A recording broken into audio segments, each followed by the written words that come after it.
ناظرین آداب، عید میلاد النبی کے موقع پر یہ خاص پروگرام آپ کی نظر کا پیش کیا جا رہا ہے۔ ناظرین، سب سے پہلے عید میلاد النبی کی 1500 سالہ مبارکباد قبول فرمائیں۔ ناظرین، اس پروگرام میں جو شرکت فرما رہے ہیں، جنہیں ہم نے مدعو کیا ہے، اس میں ہاشم انصاری صاحب ہیں جو حافظ ہیں، قرآن کی تلاوت آپ کریں گے، اور اس کے بعد شرافت علی ندوی صاحب ہیں جو عید میلاد النبی پر گفتگو کریں گے۔ آپ دونوں حضرات کا ہمارے اسٹوڈیو میں تشریف لانے پر شکریہ۔ ناظرین، سب سے پہلے ہم سنتے ہیں عید میلاد النبی کے موقع پر تلاوت، سب سے پہلے ہم سنتے ہیں ہاشم انصاری صاحب سے، وہ تلاوت فرمائیں۔ اعوذ باللہ من الشیطان الرجیم، بسم اللہ الرحمن الرحیم۔ ما كان محمد أبا أحد من رجالكم ولكن رسول الله وخاتم النبيين وكان الله بكل شيء عليما۔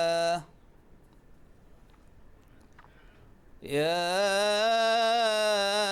أيها الذين آمنوا اذكروا الله ذكرا كثيرا وسبحوه بكرة وأصيلا۔ هو الذي يصلي عليكم وملائكته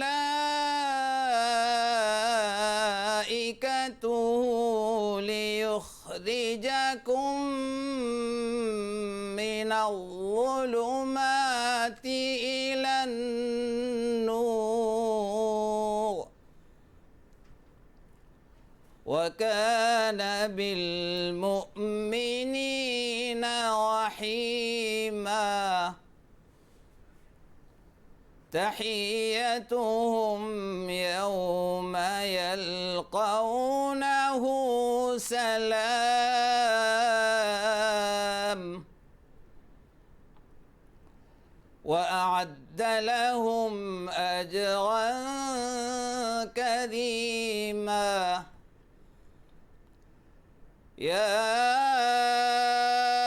أيها النبي إنا أرسلناك شاهدا ومبشرا ونذيرا وداعيا إلى الله بإذنه وسراجا منيرا۔ وبشر المؤمنين بأن لهم من الله فضلا كبيرا۔ ولا تطع الكافرين والمنافقين ودع أذاهم وتوكل على الله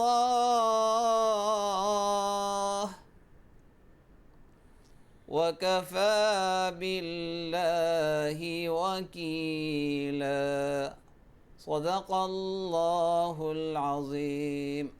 محترم ناظرین کرام، ابھی آپ کے سامنے سورۃ الاحزاب کی آیت نمبر 40 سے آیت نمبر 48 تک 9 آیات تلاوت کی گئیں۔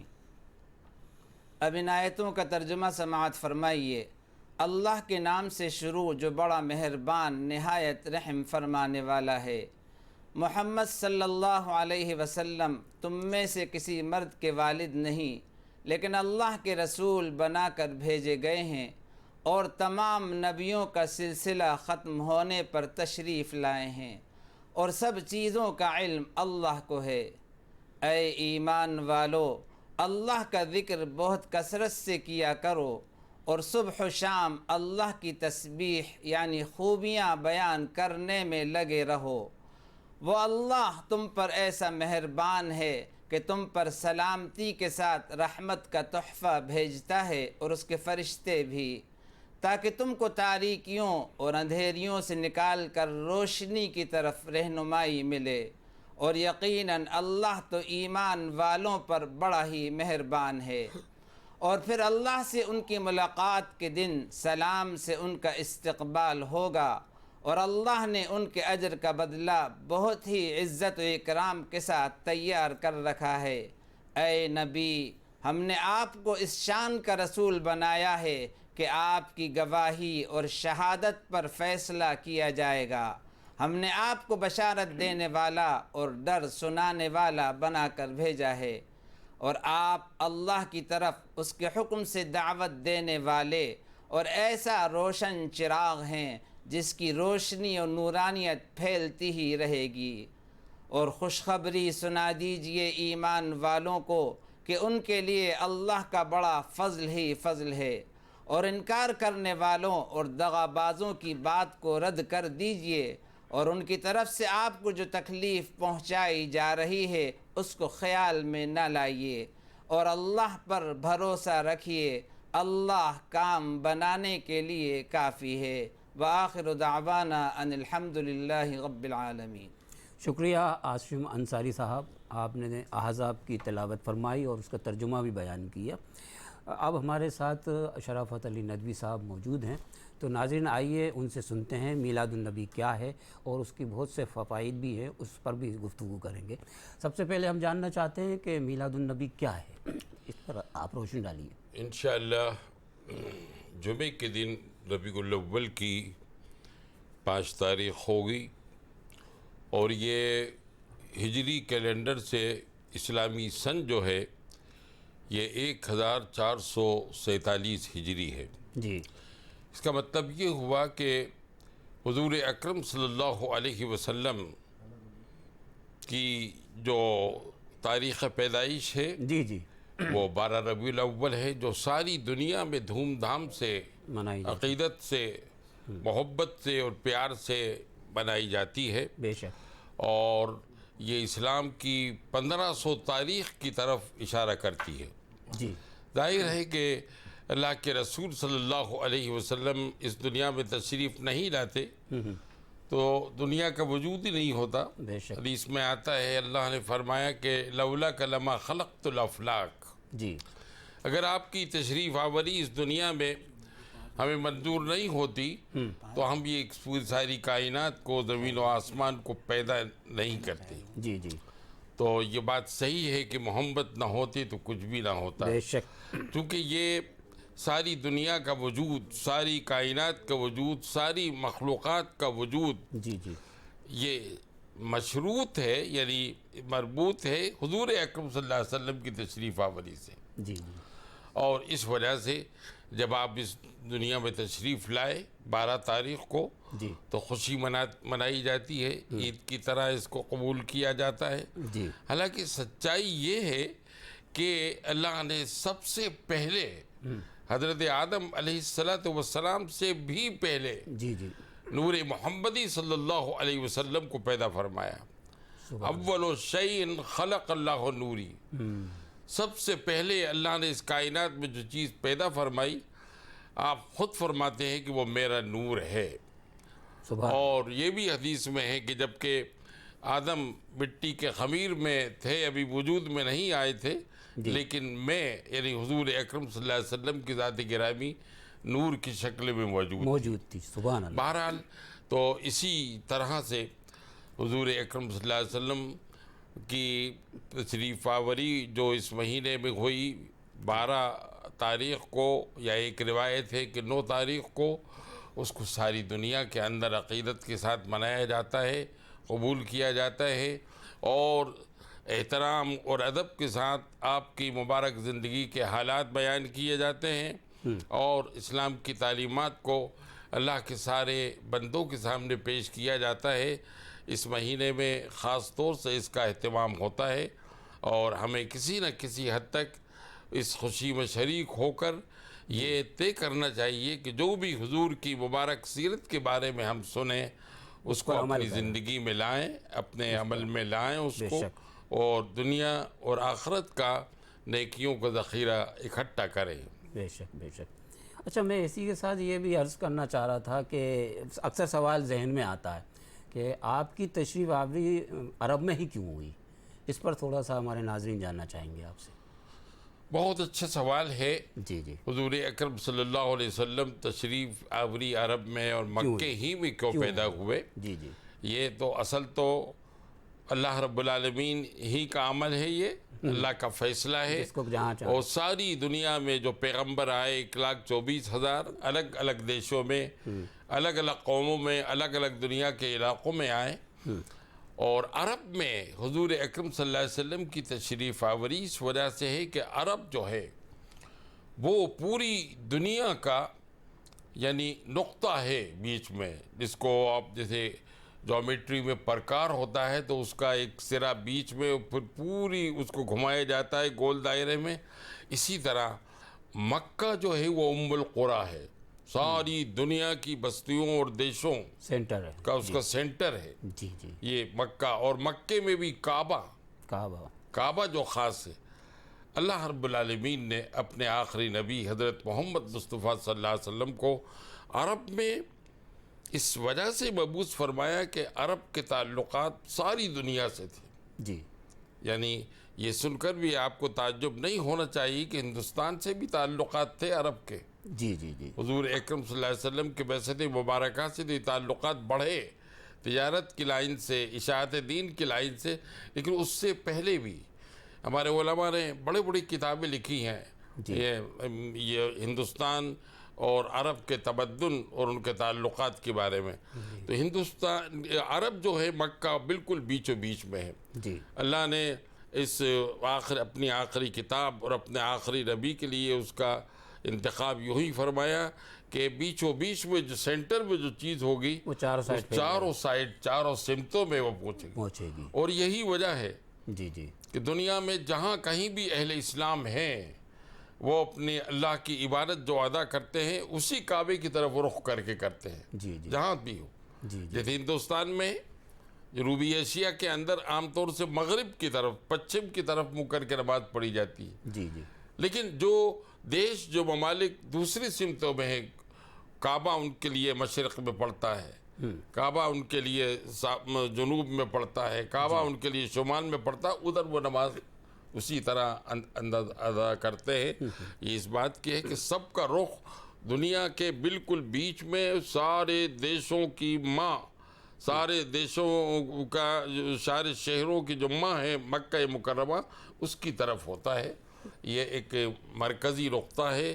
اس میں سب سے بڑی چیز تو یہ ہے کہ اللہ ہی کی حکمت اور مصلحت ہے کہ وہاں کو مبعوث ہوئے، لیکن عملی طور سے گزشتہ 1500 برس میں یہ دیکھنے میں آ گیا کہ جس طرح تیزی کے ساتھ عرب کی سرزمین سے چاروں طرف کوئی بھی بر اعظم نہیں چھوٹا، لیکن وہاں اسلام کی اور قرآن کی اور حضور اکرم صلی اللہ علیہ وسلم کی تعلیمات وہاں پر بہت مختصر مدت میں پہنچ گئی ہیں۔ جی جی جی۔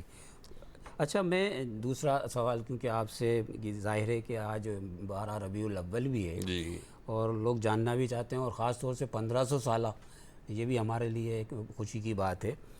جو عرب میں جب آپ تشریف لائے تو اس وقت کیا حالات تھے پوری دنیا کے اور عرب کے؟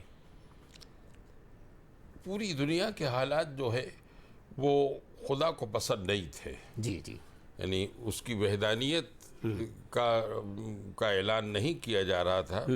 جس طرح وہ عبادت اپنی اس نے حکم دیا تھا اپنے نبیوں کو اور پیغمبروں کو، جیسے آپ صلی اللہ علیہ وسلم سے پہلے حضرت عیسیٰ علیہ السلام آئے اور حضرت موسیٰ علیہ السلام آئے، تقریباً یہ 400 کے قریب پیغمبر آئے، اور خود مکہ مکرمہ میں آس پاس کے علاقے میں لوگ کہتے تو تھے کہ ہم حضرت ابراہیم علیہ السلام کے دین کو مانتے تھے، لیکن انہوں نے کچھ عادتیں روایتیں تو لے لی تھیں لیکن عقائد کو چھوڑ دیا تھا۔ جو مکہ توحید کا مرکز تھا، جو اللہ کے نام بلند کرنے کا مرکز تھا، وہ مکہ ایسی سرگرمیوں کا مرکز بن گیا تھا جس سے خدا کو ناراضی تھی۔ حضرت سلمان فارسی رضی اللہ تعالیٰ عنہ حق کی تلاش میں ایران سے چلتے ہیں اور کئی مصیبتیں برداشت کرتے ہوئے اور کئی غلامیاں اور نوکریاں برداشت کرتے ہوئے جب حضور صلی اللہ علیہ وسلم کے پاس آتے ہیں اور اپنا یہ تاثر سب کے سامنے بیان کرتے ہیں کہ ایران سے لے کر عرب تک، مکے کی سرزمین تک صرف 4 آدمی ایسے ملے جو صراط مستقیم پہ تھے اور ان کے عقیدے میں کوئی میل اور بھیل نہیں تھا۔ خود حضور اکرم صلی اللہ علیہ وسلم جب نبوت کے سرتاج بن کر تشریف لائے غار حرا سے، تو اس مکے میں بھی 4 ہی آدمی ایسے تھے۔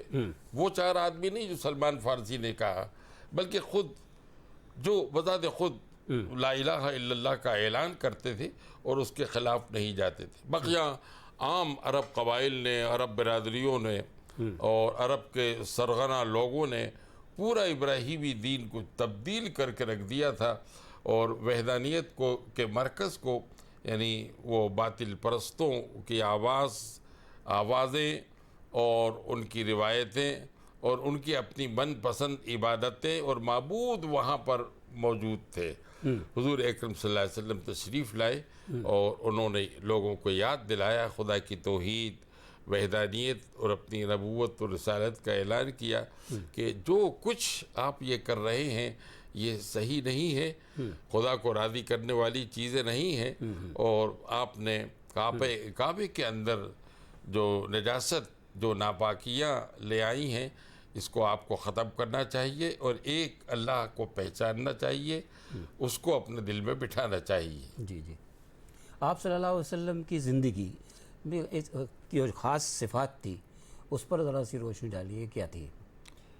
ویسے تو پوری زندگی اللہ کے رسول صلی اللہ علیہ وسلم کی وہ اسوہ حسنہ ہے، اسوہ کاملہ ہے۔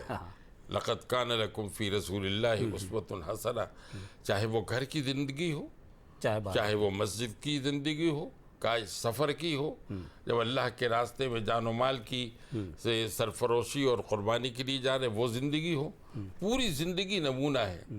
لیکن اہم صفت سب سے اہم ترین چیز جو ہے، ہر ایک چیز اہم ہے، وہ ہے جو اللہ نے خود فرمایا انک لعلی خلق عظیم۔ کیا بات! آپ اخلاق عالیہ، اخلاق فاضلہ کے بلند ترین مرتبے پہ ہیں۔ آپ کی نرم گوئی، آپ کی شیریں بیانی، آپ کی مٹھاس والی باتیں، آپ کی دل جوڑنے والی باتیں، وہ خود اللہ نے، قرآن نے اعتراف کیا کہ آپ کس طرح نرمی سے دوستوں سے، دشمنوں سے، موافقوں سے، مخالفوں سے بولتے تھے۔ یہ آپ کی صفت کی قرآن نے اس کی تصدیق کی اور فرمایا وَلَوْ كُنْتَ فَظًّا غَلِيظَ الْقَلْبِ لَانفَضُّوا مِنْ حَوْلِكَ، کہ اگر آپ بد مزاج، سخت مزاج، تیز زبان، بد زبان ہوتے تو یہ لوگ آپ کے پاس چڑھ جاتے۔ بالکل۔ تو یہ تھے کہ اللہ کے رسول کے صلی اللہ علیہ وسلم پر سب آتے تھے۔ جی جی جی، جن لوگوں نے آپ کو بحیثیت رسول تسلیم کر لیا تھا، اللہ کی معبودیت کے قائل ہو گئے تھے، وہ تو آتے ہی تھے، وہ تو جانثار ہوتے ہی تھے، لیکن دیگر لوگ بھی آتے تھے اپنے اپنے مسائل کے لیے، جی جی جی جی، اور اس میں کوئی بندش نہیں تھی جی جی، کہ کوئی آپ کا ہم عقیدہ ہی آئے، کوئی غیر نہیں آئے، ایسی کوئی بندش نہیں تھی۔ جی جی، آپ اپنے گھر میں بٹھاتے تھے، کئی مثالیں ہیں، اور ان کے ساتھ خندہ پیشانی سے پیش آتے تھے، بھلے ہی وہ پسند کریں یا نہ کریں، تشریف لائیں، آپ بات کریں، ان کی ضیافت کرتے تھے۔ جی جی، اور جیسا کہ کسی شاعر نے کہا ہے کہ راہ میں جس نے کانٹے بچھائے، گالی دی پتھر برسائے، اس پر چھڑکی پیار کی شبنم صلی اللہ علیہ وسلم۔ جی جی جی، یہ اسلام کی اور اسلامی تعلیمات کی وہ عملی تصویر ہے اور تعلیم ہے جو نبی کریم صلی اللہ علیہ وسلم نے پیش فرمائی، اور اپنے صحابہ کو بھی اس کا عادی بنایا.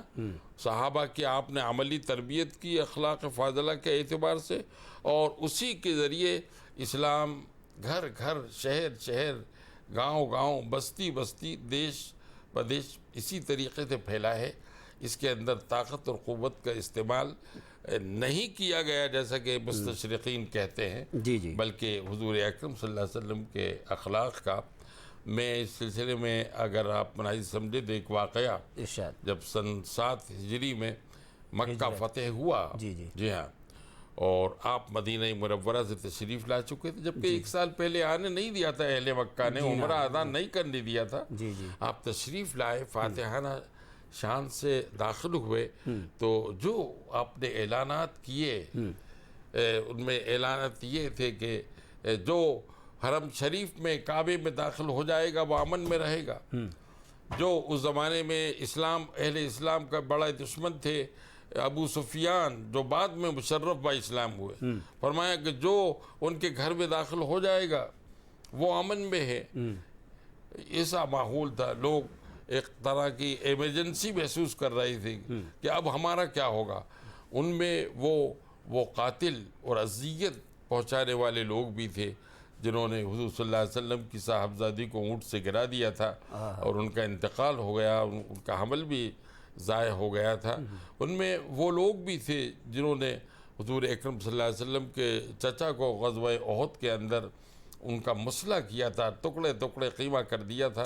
اسے 20 لوگ تھے. جی جی, لیکن آپ نے اعلان فرما دیا, لا تثریب علیکم اليوم, آج تم سے کوئی باز پرس نہیں ہوگی, کوئی پنشمنٹ نہیں ہوگا, کوئی سزا نہیں دی جائے گی. کیا بات ہے, سبحان اللہ. کس سے؟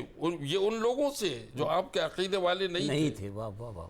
یہ وہ لوگ جنہوں نے سلنڈر بھی نہیں کیا تھا. جی جی, بلکہ ایذائیں پہنچائیں تھیں. اخلاق کی بھی جو بات ہے کہ کس طریقے سے وہ پیش کی, تم جاؤ تم سب لوگ آزاد ہو.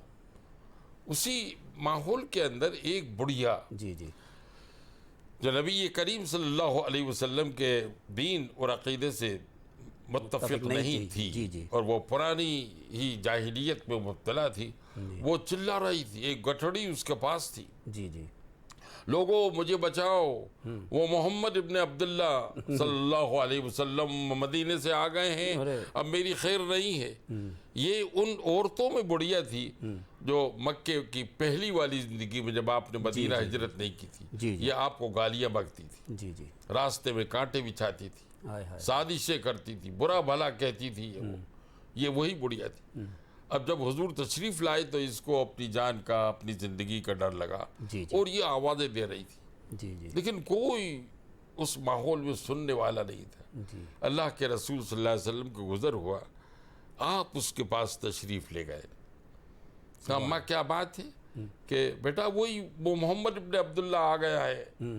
وہ تشریف تو نہیں کہا, وہی اسی طرح بولی وہ, اور مجھے حفاظت والی جگہ پہنچا دو, کوئی آ نہیں رہا ہے. آپ نے کہا چلیے میں چلتا ہوں. اس کی پوٹھڑی خود اپنے سر پہ یا کندھے پہ رکھی, اور کہا کہ اماں بتاؤ کدھر چلنا ہے.